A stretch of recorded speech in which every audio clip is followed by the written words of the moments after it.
episode 9 was quite an interesting one because obviously we're flashing back to the past now, so we're taking a step away from all the kind of spaceships and craziness that had gone before. And it was just, I think it was quite a nice idea we'd had in the sort of early writers' meetings to go back and see these people before everything went wrong.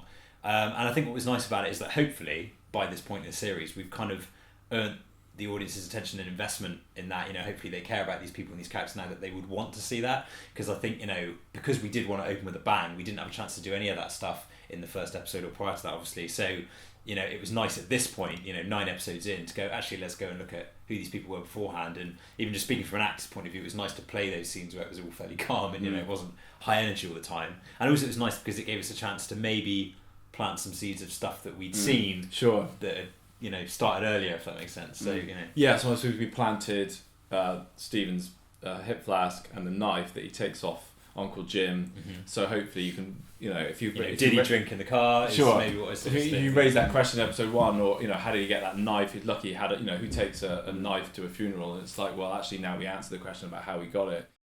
Episode 9 was actually a favourite of mine. It was a nice opportunity over the course of the show to actually slow things down a bit, and there's a lot more character and based in drama rather than sort of the action and guns and things like that.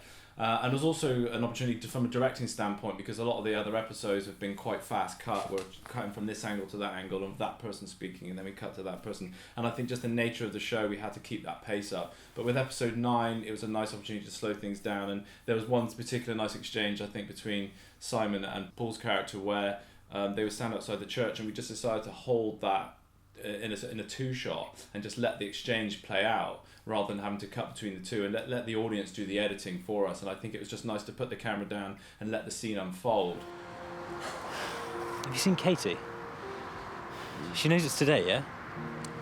I dropped her a text. Called her a couple of times. So have I. You think you could put your differences aside for your own mother's funeral? Yeah, she'll be here.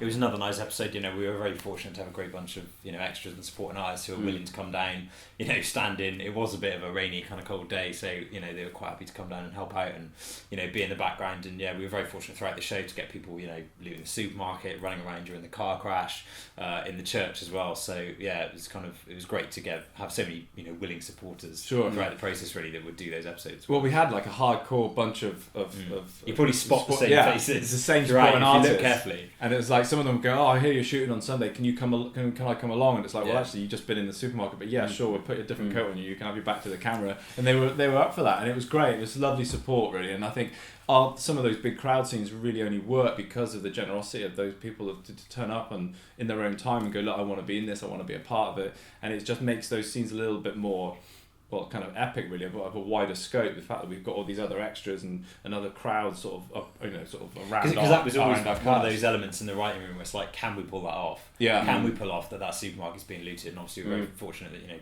Trolley helps out with the location, and then but then to be able to fill it with people as well was great. So hopefully we are selling these elements, and it's not just really obvious that we're making it on a budget. The other good thing with 9 as well is that, and the whole show, is that because it is such an ensemble, it was a nice chance for us to include as many actors that we'd worked with and liked working with in the past as we could. And so, for instance, you've got someone like Anthony O'Callaghan, who played Uncle Jim in episode 9, again, someone that we worked with before and really liked. So it was a really nice chance for people to go, oh, brilliant, now we can get him in it.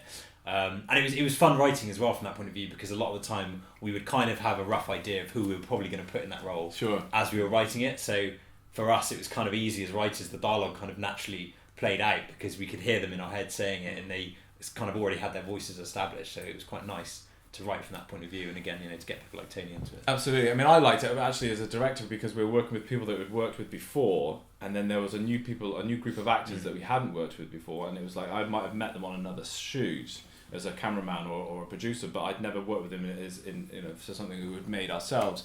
And it was nice to say, look, we're going to get you in because we've never worked with you before. I think you might be great for this part. And then we're going to the person in the scene is actually someone that we've worked with and we know works well. And actually that the script, the part was written for them.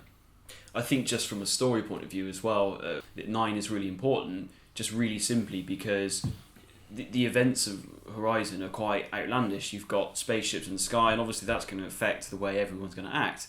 So I think it's really important to have an episode where you just see them being normal. Like when you see what these characters are like when there isn't a spaceship in the sky, where they aren't running away from explosions. So it's either going to be that really great dramatic episode that adds a lot of weight and depth to the rest of the series, or it's the talking one. Or it's the boring one where you just skip, yeah. It's the talking one. Let's get to the finale. Yeah. Where's the explosions in this one? Yeah. Where was the explosions at the funeral, Paul? Coffin explodes. Oh God! Yeah. This is why they didn't let me write more than 6.